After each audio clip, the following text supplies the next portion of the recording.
గ్రామాల్లో ధాన్యపు గాదెలు చూసుంటారు. ఇప్పుడు గోదాములు ఉంటున్నాయి. ప్రభుత్వమే నిర్వహించే శీతల గిడ్డంగులు కూడా ఉన్నాయి. అయితే చందమామ మీద పెద్ద ధాన్యపు గాదెలు నిర్మిద్దామని మన శాస్త్రవేత్తలు ఆలోచిస్తున్నారని మీకు తెలుసా? ఇది నిజం.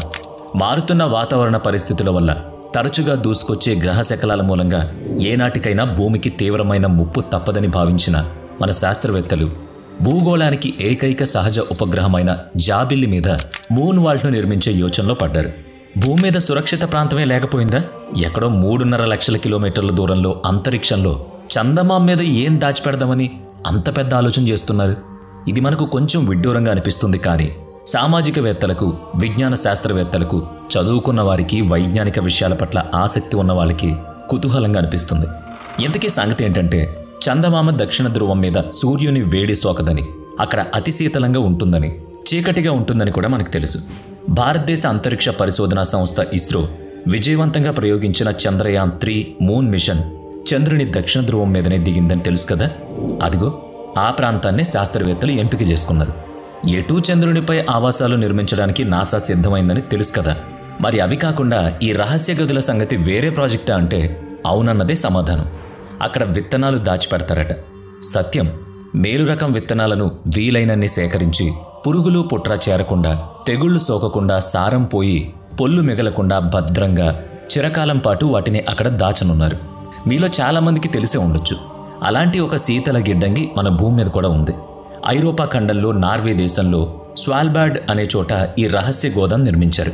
దట్టమైన మంచు దుప్పటి పరుచుకుని ఉండే ఉత్తర ధ్రువ ప్రాంతం ఆర్కిటిక్ వలయం పరిధిలో ఉండే నార్వే దేశంలో సుమారుగా 2 దశాబ్దాల క్రితం నిర్మించిన ఒక శీతల గిడ్డంగిలో ప్రపంచం నలుమూలల నుంచి సేకరించిన శ్రేష్టమైన విత్తనాలను భద్రపరిచారు. భూతాపం పెరిగి వాతావరణ మార్పులు జరిగి పలు జీవజాతులు అంతరించిపోయాయి. మరిన్ని అంతర్ధానం కానున్నాయి. అలాగే చెట్లు, మొక్కలు కూడా మాయమైపోతున్నాయి. భవిష్యత్తులో ఎన్నో రకాల ధాన్యపు గింజలు సమూలంగా లేకుండా పోతాయి. వీటిని సంరక్షించే సదుద్దేశంతో నార్వే మరికొన్ని దేశాలతో కలిసి ఒక రక్షణ గృహాన్ని నిర్మించింది. ఇది నార్వేలో ఉంది, కానీ అంతర్జాతీయ నిర్వహణలో నడుస్తోంది. మన భారతదేశం నుంచి కూడా కొన్ని రకాల ధాన్యాలు, విత్తనాలు అక్కడ నిల్వ చేయబడ్డాయి. వరి, గోధుమ, బార్లీ, పప్పు దినుసులు, కాయగూరల విత్తనాలు, మొక్కలు, వృక్షజాతుల విత్తనాలు, పండ్లు జాతుల విత్తనాలు, ఇలా ఎన్నో వాటిని దేశాల నుంచి రప్పించి విభాగాల వారీగా భద్రపరుస్తున్నారు. ఆయా ధాన్యాల్లోని వివిధ రకాలను కూడా జాగ్రత్త చేస్తున్నారు. ఇప్పుడు మనం తెల్ల బియ్యం తింటున్నాం కదా, కానీ మన పూర్వీకులు సిరిధాన్యాలు తినేవారు. వరి బియ్యం చాలామందికి తెలియదట. కానీ ఇప్పటి తరాలకు చిరుధాన్యాలు తెలియవు. తెల్లని మల్లెపూల వంటి వరి బియ్యమే మనకిప్పుడు తెలుసు.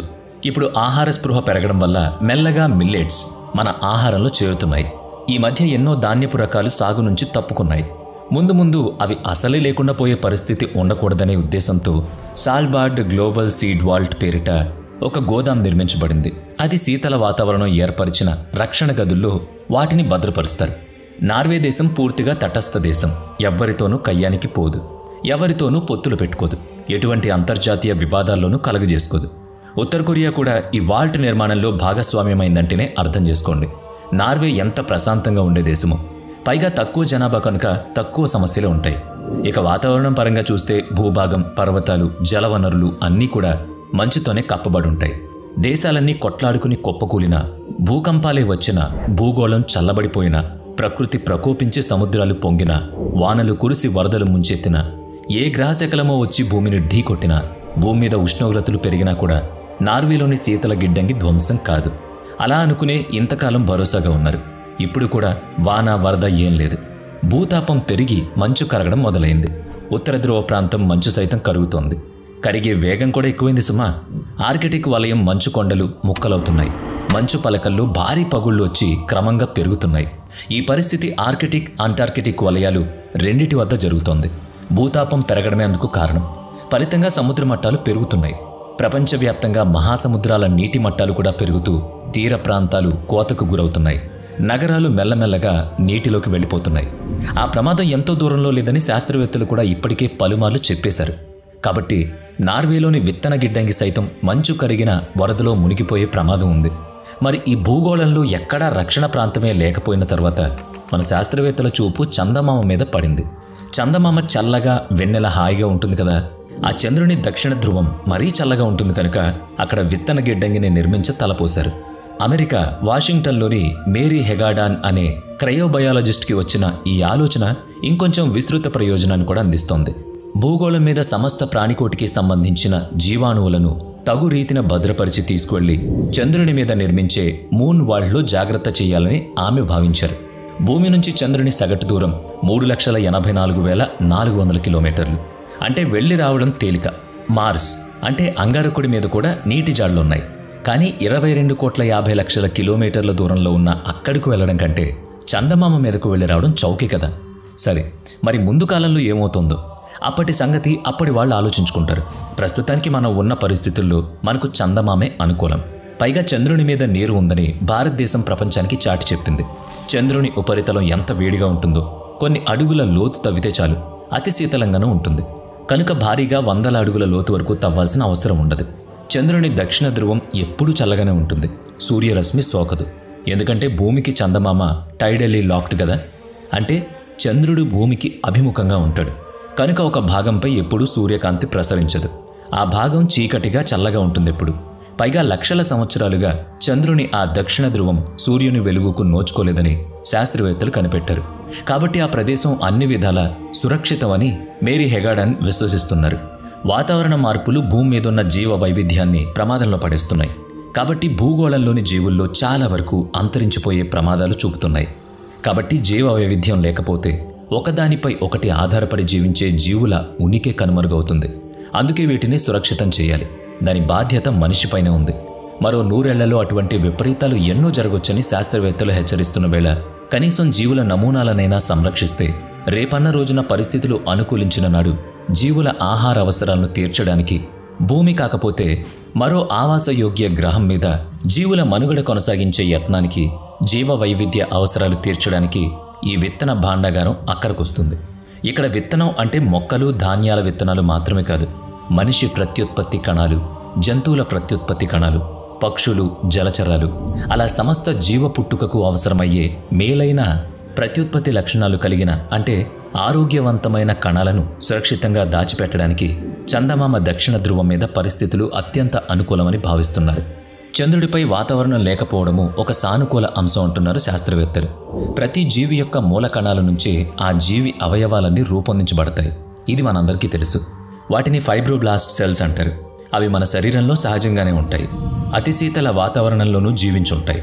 లక్షల ఏళ్ల వ్యవధి తర్వాత సైతం ఆ కణాల నుంచి జీవిని తయారు చేయొచ్చు.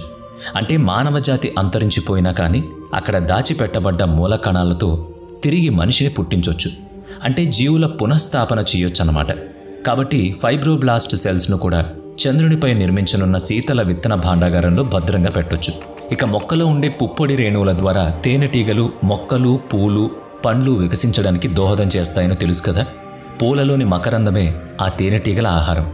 కాబట్టి వ్యవసాయం వృద్ధి చెందడానికి వీలుగా తేనెటీగల మూలకణాలను, తేనెను సైతం అక్కడ భద్రపరచొచ్చు. ఆ వ్యవసాయం చేయడానికి మనుషుల్ని మనం సృష్టిస్తామన్నమాట. ఇక సముద్రంలో పగడుపు దీవుల ప్రాముఖ్యత కూడా మనకు తెలుసు. సముద్ర జీవుల ఉత్పత్తికి, ఆవాసానికి ఎంతో కీలకమైన కొరల్ రీఫ్స్ లేకుండా సముద్ర జీవావరణమే ఉండదు. సముద్ర జలాల ఉష్ణోగ్రత పెరగడం, మానవుడి అత్యాశ కారణంగా కొరల్ రీఫ్స్ అంతరించిపోతున్నాయి. సముద్ర జీవుల పునరుత్పాదన తగ్గిపోతోంది. కాబట్టి సదరు పగడపు దీవుల కణాలను కూడా శీతలీకరణ చేసి చంద్రునిపై భద్రపరచొచ్చు. ఇంకా మరిన్ని సురక్షిత అంశాలు కూడా వీటికి జతకానున్నాయి. అలాగని ఈ ప్రాజెక్ట్ అనుకున్నంత సులభమేం కాదు సుమా. అనేక జాగ్రత్తల నడుమ మనం ప్రస్తావించుకున్న పనులన్నీ చేయడానికి వీలుంది. చెప్పుకున్నట్టుగా రాబోయే కొన్ని దశాబ్దాల్లో భూమి మీద కొన్ని జీవజాతులు అంతరించిపోయినా, మనిషి కూడా ఎంతో కొంత అంతరించిపోయినా, అనుకూల పరిస్థితులు తలెత్తగానే అందుకోసం వేల సంవత్సరాల సమయం పట్టినా కూడా చందమామ మీద దాచిన విత్తన కణభాండాగారం నుంచి అవసరమైన జీవుల కణాలను తీసుకుని తిరిగి వాటిని పునరుత్పత్తి చేయొచ్చు.